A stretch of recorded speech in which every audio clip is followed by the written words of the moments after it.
So this question just came up, and I'm going to actually, my printer's not working. I wrote up the solution, and I'll scan it, and I'll send it along with this. But this is an interesting example. I didn't mean to include it on the homework, but sometimes my math lab is smarter than me when it gives you problems. So I want to work this out because it produces a pretty simple problem in the end, but there's a little twist that you need to know about, and I think it's good that I just do a small video. So we're given the general equation of a circle, and the question asks whether this is a graph of a circle, is it a point, or it doesn't have a graph. So as always, we're going to complete the square. So the first thing we're going to do is we're going to move, and I have these steps written up in the write-up. So the first step we do is we're going to rewrite the equation, and we're going to group together the x terms and then kind of give us a space. That's supposed to be y squared up there, sorry. And give us a little space. And we're going to move the constant term to the other side. So it becomes 371. And this is the step that is probably stumping you. To complete the square, if you go and you look at the examples given, the degree 2 coefficient must be 1.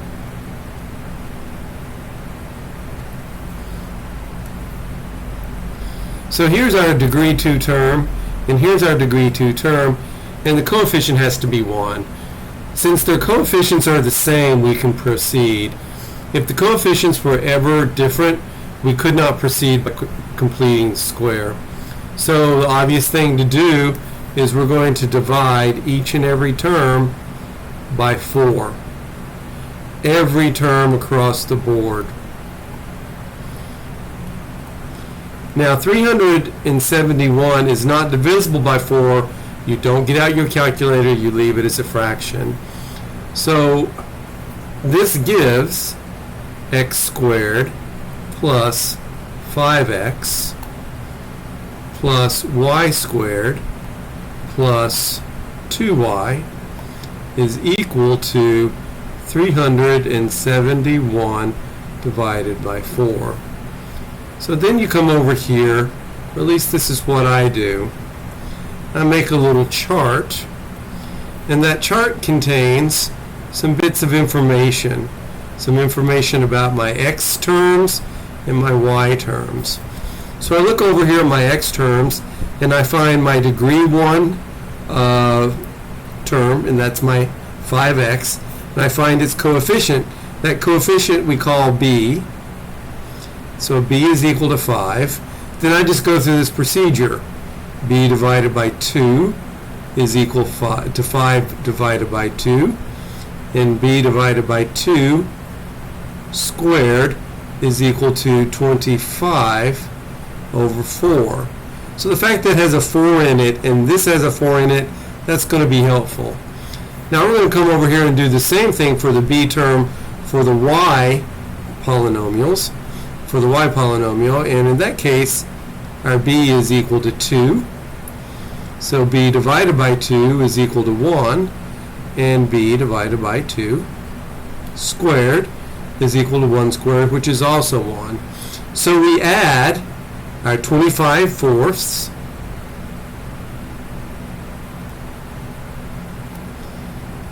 and our 1 to both sides of the equation. And now we're ready to complete the square. So over here, I know I have a square in the x term. And what do I put in here? My b half term. That's plus 5 halves. And I know I have a square involving the y term. And what do I put in here? This little blank? my b half term.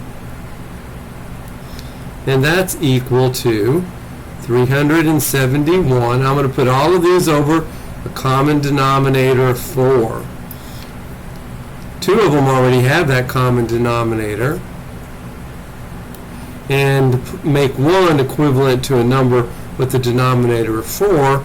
Well, 1 is 4 divided by 4, so I add 4 in the numerator. And now it's just a matter of going about and simplifying this part over here. So I have x plus 5 halves squared plus y plus 1 squared. And when you add these terms up over here, believe it or not, you're going to get 400.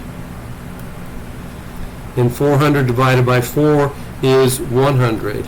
So I'm going to go ahead and erase, now that you've heard me say it, and put 100 here. So our general equation is x minus h squared plus y minus k squared is equal to r squared. So if 100 is equal to r squared, that implies, by taking the square root of both sides, the square root of 100 is equal to r, so r is equal to 10. So that allows me to write x plus 5 halves squared plus y plus 1 squared is equal to 10 squared. And now what do? They want to know, we know it's going to have a radius of 10, and they want to know the center, the coordinates of the center. And this is the center point equation for a circle of radius r, where the center point is hk. So we have so x minus h squared plus y minus k squared is equal to r squared. So doing that allows me to extract the information I need. We already know that our radius is 10. So we have minus h is 5 halves. So that implies, by multiplying both sides by minus 1, that h is equal to sorry, I had it right and then I erased it, minus 5 halves, and y minus k, so minus k is equal to 1. So by multiplying both sides by minus 1, I get k is equal to minus 1. So the center point is minus 5 halves and minus 1, and that's the answer. And then you just enter it in and you check your answer. I already did that. And I guess there's certain ways you have to enter in coordinates, but you all already know that. So I just wanted to, it was interesting enough. The interesting thing about it is, if my memory serves me correctly, I did not give you an example where you had to divide through to make the leading coefficient of the degree 2 terms 1. And that's the lesson here, is these terms, your degree 2 terms, always have to be 1.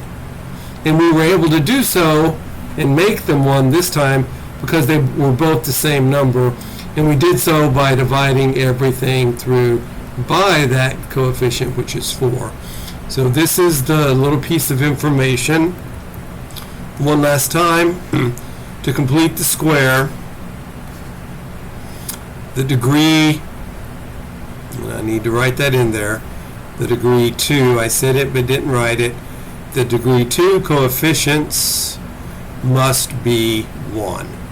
That's a 1.